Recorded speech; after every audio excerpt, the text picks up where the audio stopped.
शव लेकर निकला काफिला। देर रात करीब 1:15 पर गाजीपुर के मोहम्मदाबाद पहुंचा। आज सुबह करीब 10 बजे मुख्तार अंसारी के जनाजे की नमाज पढ़ाई जाएगी, जिसके बाद उन्हें कालीबाग कब्रिस्तान में उनके माता पिता की कब्र के पास में ही दफन कर दिया जाएगा। मुख्तार अंसारी के शव के घर पहुंचने से पहले पूरे इलाके को पुलिस ने छावनी में तब्दील कर दिया था। पैतृक गांव देर रात मुख्तार अंसारी का शव पहुंचा। आज सुबह जनाजे की नमाज पहले होगी 10 बजे के करीब। उसके बाद मुख्तार अंसारी को सुपुर्दे खाक किया जाएगा और उसके माता पिता की बगल वाली कब्र में ही उसको दफन किया जाएगा। लोगों का जमावड़ा है, पुलिस की भी पैनी नजर है। पूरे इलाके को छावनी में तब्दील किया गया है। आप देख सकते हैं चप्पे चप्पे पर पुलिसकर्मी मौजूद हैं। कल बांदा से सड़क मार्ग के जरिए उसका शव गाजीपुर पहुंचा, जहां पर उसका पैतृक गांव है। पैतृक घर में इस वक्त शव है मुख्तार अंसारी का, और उसके रिश्तेदार जो आसपास के लोग हैं, मुख्तार अंसारी को जानने वाले हैं, वो भी उसके पैतृक घर पर पहुंच चुके हैं। 3 तस्वीरें आपके सामने हैं। पुलिस फोर्स की तैनाती है। पैतृक गांव देर रात शव पहुंचा। घर के बाहर लोगों की भीड़ है और सुबह के वक्त भी हम देख रहे हैं कि काफी भीड़ है। जो लोग मुख्तार अंसारी को करीब से जानते हैं, बांदा जेल में वो बंद था, और जो पोस्टमार्टम हुआ कल, उसके बाद रिपोर्ट सामने आई है, उसमें बताया गया है कि हृदय गति रुकी, जिस वजह से उसकी मौत हुई है। उसके बिस्तरा को सुरक्षित रखा गया है और आगे की जांच इसमें होगी। आनंद तिवारी ग्राउंड जीरो से हमारे साथ मौजूद है, जो पैतृक घर है उसके बाहर मौजूद है आनंद तिवारी। आनंद, आप सुबह से मौजूद है, कल भी आपने दिन भर रिपोर्टिंग की। आप ये बताइए कि अपडेट क्या है।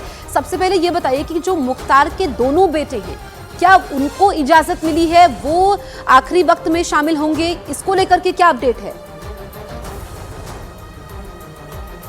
देखिए, जो एक बेटे हैं उन्हें कल हाईकोर्ट से राहत नहीं मिली और वो सुप्रीम कोर्ट तक जाने की बात उन्होंने कही है, लेकिन जो अभी उनके भतीजे हैं मन्नू अंसारी, वो यहाँ पर पहुंचे थे कुछ देर पहले। जो हम देख रहे हैं बैरिकेड्स के उस तरफ जहाँ पर पुलिस फोर्स नजर आ रही है, और आगे जो उनका फाटक है, जो उनका घर है मुख्तार अंसारी का पैतृक, वहाँ पर तमाम प्रशासनिक अधिकारी भी हैं। और जो मन्नू अंसारी वो यहाँ पर पहुंचे थे क्योंकि जो स्थानीय लोग हैं वो मुख्तार अंसारी के शव को देखना चाहते हैं। जो उनका जनाजा निकलेगा उससे पहले, तो उन्होंने कहा है कि ये मौका मिलेगा। अभी अंदर बहुत ज़्यादा भीड़ है और परिवार के लोग हैं, तो करीबन 1 घंटे के बाद जो स्थानीय लोग हैं जो अंदर जाना चाहते हैं, यहाँ पर जो उनका शव जहाँ पर रखा हुआ।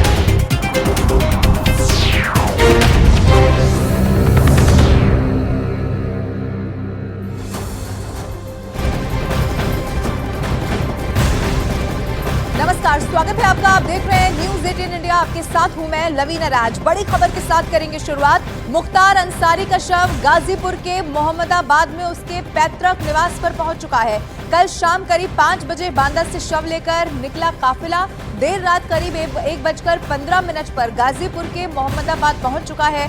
आज सुबह करीब 10 बजे का वो वक्त होगा जब मुख्तार अंसारी के जनाजे की नमाज पढ़ी जानी है, जिसके बाद उन्हें कालीबाग कब्रिस्तान में उनके माता पिता की कब्र के पास में ही दफन कर दिया जाएगा। मुख्तार अंसारी के शव के घर पहुंचने से पहले पूरे इलाके को पुलिस ने छावनी में तब्दील कर दिया था, और अभी भी वहां पर वैसी ही सुरक्षा व्यवस्था देखी जा रही है, क्योंकि लोग दूर दूर से वहां पर पहुंच रहे हैं। और जैसे ही खबर सामने आई कि मुख्तार अंसारी की मौत हो चुकी है, तो उसके बाद ऐसी कोई भी घटना ना होने पाए, खुद मुख्यमंत्री योगी आदित्यनाथ की तरफ से हर जिले को लेकर निर्देश दिया गया। अधिकारियों को ये बताया गया कि कैसे सुरक्षा व्यवस्था को चाक चौबंद खासतौर पर रखना है, और इसी को लेकर अब देखिए तैयारी पूरी दिखाई दे रही है। आपको बता दें 10 बजे का वो वक्त होगा जब सुपुर्द खाक कर दिया जाएगा। उनके भाई की तरफ से भी ये बता दिया गया है कि आज ही का वो दिन होगा जब दफनाया जाएगा। उनके माता पिता की जहां पर कब्र है उसी के पास में आज उन्हें दफन कर दिया जाएगा। इजाजत किसी और को नहीं होगी, सिर्फ परिवार के सदस्य होंगे। हालांकि आपको ये भी बता दें कि जो उनके बेटे हैं वो क्या जनाजे में शामिल होंगे, ये भी एक बड़ा सवाल है, और इसी को लेकर संदेह अभी भी बना हुआ है। आपको मैं ये भी बता दूं कि कल जानकारी ये भी मिली थी कि जैसे ही कोर्ट खुलेगा पेरोल की अर्जी दाखिल की जाएगी, और अमूमन ऐसी स्थिति में पेरोल मिल भी जाती है कुछ देर के लिए। अलग अलग 3 तस्वीरें आपके टीवी स्क्रीन पर अब हम आपको दिखा रहे हैं। पहली तस्वीर में आप देखेंगे पुलिस फोर्स की जबरदस्त तैनाती दिखाई दे रही है, न सिर्फ मुख्तार अंसारी के गांव में बल्कि तमाम वो ऐसे जिले जो ज्यादा सेंसिटिव हैं।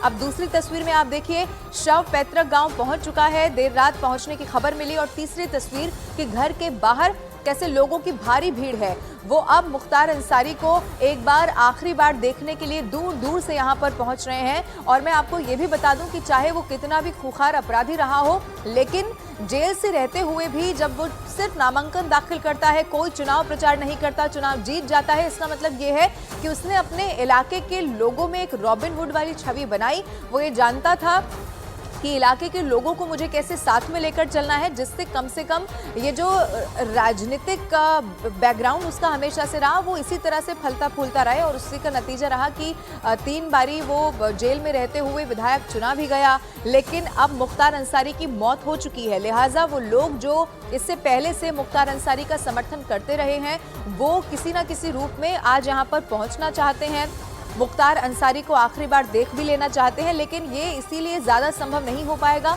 क्योंकि आपको मैं बता दूं, पुलिस की सुरक्षा व्यवस्था बहुत चाक चौबंद है। एक बार फिर से ये तस्वीर आप देख लीजिए, आपको जहां तक आपकी नज़र जाने वाली है वहां तक सिर्फ और सिर्फ अगर कुछ नज़र आएगा तो ये सुरक्षा में खड़े हुए जवान हैं। आनंद तिवारी मेरे सहयोगी इस वक्त मुख्तार अंसारी के घर से मेरे साथ लाइव जुड़ चुके हैं। आनंद, 10 बजे का वो समय बताया जा रहा है जब सुपुर्द खाक कर दिया जाएगा। आप ये भी बताइए, क्या जहां पर सुपुर्द खाक किया जाएगा आप उसी कब्रिस्तान के वहां पर मौजूद हैं? क्या तस्वीर आप देख रहे हैं? जी देखिए, बिल्कुल मैं उसी कब्रिस्तान के बाहर मौजूद हूँ। जो अंबिका चौधरी हैं, जो समाजवादी पार्टी के नेता हैं, वो भी अभी यहाँ पहुंचे थे। वो मुख्तार अंसारी के घर गए हैं और उन्होंने भी इस पे कहा है कि जो मौत हुई है उसकी जांच होना चाहिए। और लेकिन मैं आपको एक बार फिर से देखिए तस्वीरें दिखाता हूँ। ये इस पूरे इलाके में आप केवल यहाँ पर भारी पुलिस फोर्स जो है वो देखेंगे। एडिशनल एसपी जो है वो यहाँ पर तैनात हैं, जो एसडीएम है वो यहाँ पर तैनात हैं। और देखिए लबीना, जो लोगों का हुजूम है वो भी यहाँ पर आना शुरू हो रहा है क्योंकि यहाँ से 500 मीटर की दूरी पर ही जो मुख्तार अंसारी है उनका पैतृक घर है। और देखिए लोग जो है वो पैदल यहाँ सर, क्योंकि गाड़ी आने की अनुमति नहीं, तो पैदल जो है वो यहाँ पर लोग जो जनाजा है उसमें शामिल होने के लिए यहाँ पर पहुँच रहे हैं। और यही वो कब्रिस्तान है जहाँ पर कि करीबन 10 साढ़े 10 बजे आपको यहाँ पर लोगों का, सैकड़ों की तादाद में लोगों का हुजूम जो है वो यहाँ पर नजर आएगा क्योंकि यहीं पर जो उनका पुश्तैनी कब्रिस्तान है, यहाँ पर मुख्तार अंसारी के पिता, उनकी माता, उनके दादा परदादा की भी कब्र यहाँ पर है। तो यहीं पर उन्हें सुपुर्द खाक किया जाएगा और उसको लेकर पुलिस भी पूरी तरह से अलर्ट है। ना केवल गाजीपुर, महू, इसके अलावा जो आसपास के जिले हैं वहां पर भी धारा 144 लगा दी गई है और तमाम बड़े अधिकारी जो हैं वो यहाँ पर मौजूद है। अभी हमने एडिशनल एसपी साहब से बात की, यहाँ पर एसडीएम भी है हमारे साथ यहाँ के, उनसे ही बात करते हैं। सीडीओ साहब, सर अभी यहाँ पर पुलिस की जो तैयारियाँ, प्रशासनिक तैयारियाँ किस तरह की हैं? नहीं, हमारी सारी तैयारी है, जितने हमारे पॉइंट्स हैं हर पॉइंट से मजिस्ट्रेट लगे हुए हैं और पूरी तैयारी है। और सर लोगों से किस तरह की अपील कर रहे हैं यहाँ पर? अपील है कि सब लोग शांति व्यवस्था बनाए रखें और जो भी जहाँ पे हमारे रास्ते बैन किए गए हैं वहाँ पे लोग मना किए हैं, वहाँ कोई वकील नहीं आ रही है, बाकी सब लोग पैदल आ रहे हैं। आप देख रहे हैं सब लोग पैदल आ रहे हैं। सर कितने बजे तक यहाँ पर सुपुर्द खाक हो जाएगा? जो जानकारी आपको मिल रही है, परिवार ने आपको जानकारी दी? समय लगभग 10 बजे का है, उस हिसाब से होगा। कितने लोग यहाँ पर पहुँच सकते हैं? देखिए कितनी भीड़ हो रही है वहाँ पे। देखिए ये भी प्रशासनिक अधिकारी हैं जो बता रहे हैं कि किस तरह से यहाँ पर पैदल लोग जो हैं वो यहाँ पर आ रहे हैं। जगह जगह से कुछ लोगों से बात करते हैं। कहाँ से आए हैं आप? आप लोग कहाँ से? बलिया से आए। बलिया से आए हैं। तो देखिए बलिया से तमाम लोग जो हैं, अलग अलग जिलों से जो वो लोग यहाँ पर है, मुख्तार अंसारी का जो घर है वहाँ पर पहुँच रहे हैं। और यहीं पर आप देख सकते हैं पुलिस का भारी अमला जो है वो यहाँ पर मौजूद है। तो ये तस्वीरें लबीना, अभी इस तरह से जो भीड़ है वो और ज़्यादा बढ़ेगी क्योंकि जैसा मैं आपको पहले ही बता रहा हूँ कि मुख्तार अंसारी एक शख्स था लेकिन 2 किरदार था। और यहाँ के लोग जो हैं वो मुख्तार अंसारी को रॉबिनहुड मानते हैं। हमने कल भी लोगों से बात की, लोगों ने अपनी दुकानें जो हैं वो बंद कर रखी हैं। मुख्तार अंसारी के घर के पास सब्जी का एक पूरी मंडी है, वो पूरी तरह से बंद है कल से। तो आज का दिन काफ़ी महत्वपूर्ण है और पुलिस के लिए चुनौतीपूर्ण भी है कि जो कानून व्यवस्था है वो पूरी तरह से दुरुस्त रहे और उसमें कहीं भी किसी तरह से जो लॉ एंड ऑर्डर सिचुएशन है वो खराब ना हो। आनंद, एक छवि जो मुख्तार अंसारी ने खासतौर पर इन लोगों के बीच में अपनी बनाई वो ये थी कि चाहे वो कितना भी खुखार अपराधी क्यों ना हो, यहाँ के लोगों के लिए वो एक, कई सारे ऐसे आप बयान भी अगर सुनेंगे तो आपको लगेगा कि यहाँ के लोगों के लिए तो वो मसीहा जैसा था। अब ये बताइए आनंद, क्योंकि ऐसी स्थिति में तो पेरोल मिल भी जाती है, हालांकि उनके बेटे तक 11 घंटे से देरी से ये न्यूज़ पहुंची है कि उनके पिता अब इस दुनिया में नहीं रहे हैं, तो क्या वो बेटे जनाजे में शामिल होने के लिए पहुंचने वाले हैं? क्या पेरोल मिल गई है या मांगी गई है? आपके पास क्या डिटेल है इसको लेकर? देखिए, जो उनके बेटे अब्बास हैं वो इस कासगंज की जेल में बंद हैं और उन्होंने कल जो है वो हाई कोर्ट का रुख किया था, लेकिन वहां से उन्हें राहत नहीं मिली। उनके वकील जो है वो पैरवी करने पहुंचे थे कि उनके पिता के जनाजे में और सुपुर्द खाक की जो पूरी रस्म होती है उसमें उनके बेटे शामिल हो पाएं। और जानकारी ये भी मिल रही थी कि सुप्रीम कोर्ट का रुख किया जा सकता है, लेकिन अब वक्त बहुत कम है लवीना, क्योंकि 10 साढ़े 10 बजे जो है वो मुख्तार अंसारी को सुपुर्द खाक कर दिया जाएगा। तो ऐसे में जो उनके भतीजे हैं या जो उनके परिवार के दूसरे सदस्य हैं वही जो जनाजा है उसमें शामिल होंगे। और हमने कल भी घर की तस्वीर देखी कि परिवार के जो तमाम लोग थे वो घर में मौजूद थे, उनकी पत्नी जो है वो फरार चल रही हैं। और यहाँ पर देख सकते हैं, एक बार फिर से मैं आपको तस्वीर दिखा रहा हूँ, यहाँ पर लोगों का देखिए जमावड़ा धीरे धीरे लगना शुरू हो गया। लोग यहाँ पर जो है वो आना यहाँ पर शुरू हो गए। कुछ और लोगों से हम यहाँ बात करते हैं। आप कहाँ से आए भाई? नगरा से आए। नगरा से। ये मुख्तार अंसारी के सुपुर्द खाक की कार्रवाई में शामिल होने? जी जी। और किस तरह की छवि देखते हैं मुख्तार अंसारी की? छवि बहुत बढ़िया थी यहाँ के लोगों के लिए, यहाँ गरीबों के लिए छवि बढ़िया थी। तो देखिए, ये हमने जैसा आपको बताया कि लोगों की अपनी अपनी प्रतिक्रियाएं हैं और लोग जो हैं वो धीरे धीरे अब जो मुख्तार अंसारी का घर है, मेरे यहाँ से ठीक पीछे जो आप रोड देख रहे हैं, ये पूरी तरह से रोड ब्लॉक कर दिया गया है। केवल पैदल यहाँ पर लोगों को आने दिया जा रहा है। यहीं पर मुख्तार अंसारी का जो पैतृक घर है वो यहाँ पर मौजूद है और यहाँ पर लोग जो हैं वो धीरे धीरे इकट्ठा हो रहे हैं। ठीक है आनंद, अभी आपने बताया था कि समाजवादी पार्टी की कोई नेता है जो मुख्तार अंसारी के घर पर पहुंची हैं। क्या ये माना जाए कि 10 बजते बजते जब ये वक्त करीब आएगा सुपुर्द खाक करने का, और भी राजनीतिक चेहरे हमें यहाँ पर दिख सकते हैं? क्योंकि अगर ऐसा हुआ तो फिर राजनीतिक तौर पर भी ये बहुत बड़ी तस्वीर हो सकती है। देखिए, बिल्कुल समाजवादी पार्टी के जो पूर्व मंत्री हैं अंबिका चौधरी, वो अभी यहीं से गुजरे थे और उन्होंने अभी यहाँ पर मीडिया से बात की। उन्होंने कहा था कि जो मौत हुई है वो दुखद है, इसकी जांच होना चाहिए और यहाँ के लोगों के लिए काफी विकास के कार्य किए हैं उनके नेता ने। जब से मुख्तार तब से समाजवादी पार्टी और जो दूसरी कई और दल के लोग हैं वो इस पर सवाल खड़े कर रहे हैं कि ये एक हत्या है, सुनियोजित साजिश है, लेकिन इस पर न्यायिक जांच के आदेश दे दिए गए हैं। न्यायिक जांच की रिपोर्ट आने में वक्त लगेगा। जो पोस्टमार्टम है कल ही हो चुका है, बिस्तरा जो है वो सुरक्षित रख लिया गया है मुख्तार अंसारी का। तो अब पुलिस के लिए ये जो 2-3 घंटे हैं काफी चुनौतीपूर्ण है कि पुलिस कोशिश कर रही है कि शांति व्यवस्था में जो सुपुर्द खाक की जो रस्म होती है, कार्रवाई होती है, वो पूरी तरह से हो जाए और उसमें जो जनता है वो कहीं ना कहीं पुलिस का सहयोग करे यहाँ पर कानून व्यवस्था जो है उसको बनाए रखने में। बिल्कुल आनंद, और अगर चूंकि मुख्तार अंसारी की जब जब बात की जाएगी तब ये भी समझा जाएगा, क्योंकि जो लोग वहां पर पहुंच रहे हैं, आप उनसे बात कर रहे हैं, अभी हमने सुना वो कह रहे हैं कि बहुत बढ़िया व्यक्ति थे, गरीबों के लिए उन्होंने बहुत काम किया। यानी कि मुख्तार अंसारी ने कई समय तक ये कोशिश की कि वो चाहे जेल में ही क्यों ना रहे, प्रचार ना करें, लेकिन एक छवि ऐसी हो कि लोग उन्हें वोट दें और वो चुनाव जीत जाए, और ऐसा होता भी रहा। लेकिन बड़े ताज्जुब की बात है कि 2017 तक कोई भी सजा उन्हें नहीं होती और फिर 2 बार बाद में उम्र कैद की सजा हो जाती है, और उसके बाद अभी तो कई सारे 50 से ज्यादा ऐसे मामले जिन पर फैसला भी नहीं आया। आनंद, देखिए, बिल्कुल लवीना, मुख्तार अंसारी के खिलाफ के ऊपर करीबन 65 से ज़्यादा आपराधिक मामले दर्ज थे। कई मामलों में मुख्तार अंसारी कन्विक्ट भी हो चुका था और कई मामले जो हैं वो कोर्ट में विचाराधीन है। और हमने देखा कि जिस वक्त रोपड़ जेल में मुख्तार अंसारी बंद थे उस दौरान भी ये खबरें आई थी, इस तरह के आरोप लगे थे कि वहाँ पर जो एक लग्जरी लाइफ है मुख्तार अंसारी जी रहा है। और उसके बाद हमने वो तस्वीर भी देखी जब मुख्तार अंसारी रोपड़ जेल से वापस बांदा जेल में आए तो व्हील चेयर पर मुख्तार अंसारी नजर आ रहे थे। और उसके बाद लगातार मुख्तार अंसारी की जो सेहत है बिगड़ती गई। हालांकि परिवार के मुख्तार अंसारी ने 2 बार जो जानकारी मिल रही है कि अपनी जान का खतरा भी बताया था, लेकिन उस पर अभी न्यायिक जांच चल रही है। न्यायिक जांच की रिपोर्ट आने के बाद ये साफ हो पाएगा कि मौत की असली वजह क्या है। हालांकि जो पोस्टमार्टम की शुरुआती रिपोर्ट है उसमें इसे कार्डियक अरेस्ट, हार्ट अटैक बताया गया है। तो अभी न्यायिक जांच का थोड़ा इंतजार करना होगा। और इसमें देखिए, चूंकि लोकसभा चुनाव बिल्कुल सर पर है तो ऐसे में राजनीतिक बयानबाजी भी इस पर जमकर हो रही है। ठीक है आनंद, आप बने रहिए मेरे साथ, मैं लौटूंगी आपके पास। इन सबके बीच एक और खबर दर्शकों को बता दूं, मुख्तार अंसारी की मौत के बाद उनकी पंजाब और बांदा जेल की मेडिकल रिपोर्ट सामने आ चुकी है, जिसमें 10 रिपोर्ट एक समान है। रिपोर्ट की अगर माने तो 10 सितंबर 2018 को मुख्तार अंसारी की पत्नी अफशा अंसारी ने राष्ट्रपति को एप्लीकेशन लिखा था, जिसमें उन्होंने मुख्तार अंसारी के गंभीर बीमारियों से पीड़ित होने की बात कही थी। और इसके कुछ वक्त के बाद 2 नवंबर 2019 को मुख्तार अंसारी ने राष्ट्रपति को बाकायदा एक लेटर लिखा और जानकारी इस बात की दी कि जेल में रहने के दौरान उन्हें 2 बार हार्ट अटैक आ चुका है। इतना ही नहीं, उन्हें हाई ब्लड शुगर की भी शिकायत थी। वहीं बांदा जेल प्रशासन की अगर माने तो मुख्तार अंसारी ने साल 2021 से 2024 के बीच 84 बार डॉक्टर से कंसल्ट किया है। 10 रिपोर्ट जो सामने आई है वो 10 की 10 एक समान बताई जा रही है। 84 बार आप सोचिए, 2021 से 2024 के बीच में 84 टाइम्स डॉक्टर से कंसल्ट किया गया। अलग अलग कई सारी बीमारियां की बात इसमें सामने आई है। मुख्तार की गंभीर बीमारी से पीड़ित होने की बात कही गई है, जिसमें हाई ब्लड शुगर की बात है। इसके अलावा इससे पहले भी 2 बार उन्हें हार्ट अटैक आ चुका है। ये बहुत बड़ा खुलासा इस रिपोर्ट के जरिए हुआ।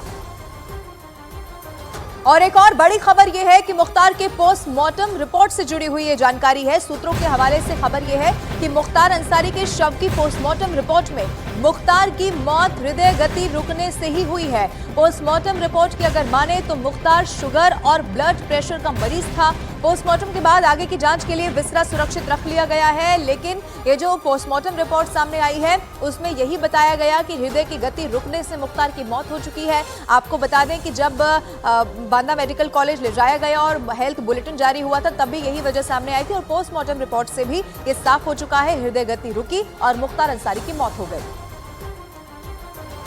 मुख्तार अंसारी के परिवार का आरोप यह है कि मौत के पीछे एक बहुत बड़ी साजिश रची गई है। दावा स्लो पॉइजन का भी किया जा रहा है।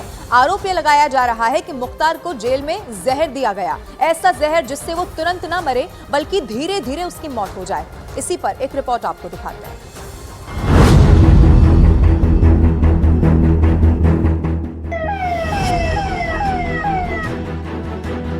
मुख्तार की मौत पर जितने मुंह उतनी बातें।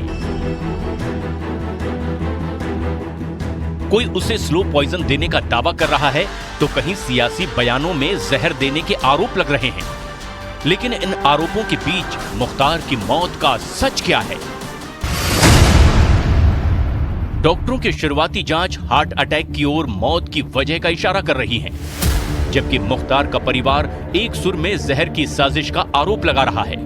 दावे किए जा रहे हैं कि मुख्तार अंसारी की मौत नहीं, हत्या हुई। परिवार के सदस्य दावा कर रहे हैं कि मुख्तार को जेल के अंदर स्लो पॉइजन देकर के धीमे धीमे मौत की नींद सुलाया गया।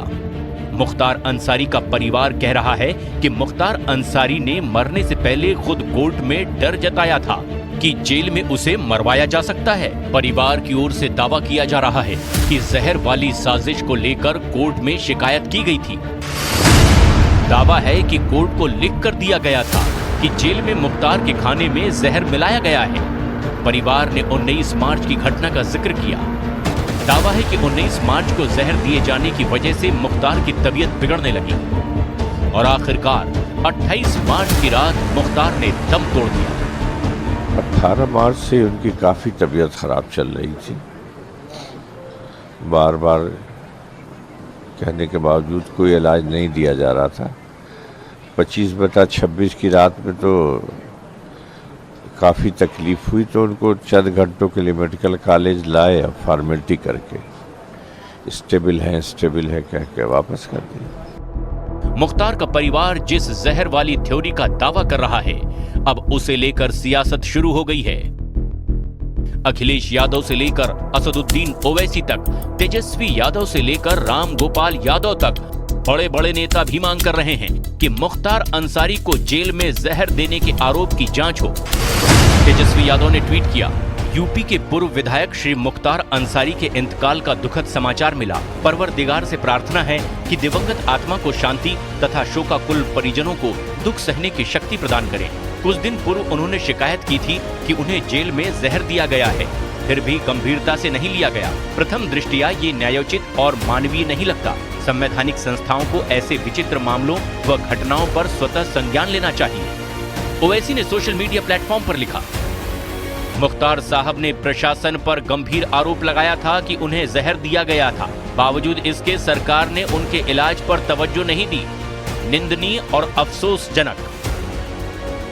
मुख्तार अंसारी के परिवार ने सीधे सीधे आरोप लगाया कि पहले उसे जेल में जहर दिया गया, फिर परिवार को उससे मिलने नहीं दिया गया और बाद में सिर्फ खाना पूर्ति के लिए मुख्तार को अस्पताल में भर्ती करवाया गया। उन्होंने आरोप लगाया 19 मार्च को रात के खाने में उन्हें जहर दिया गया था।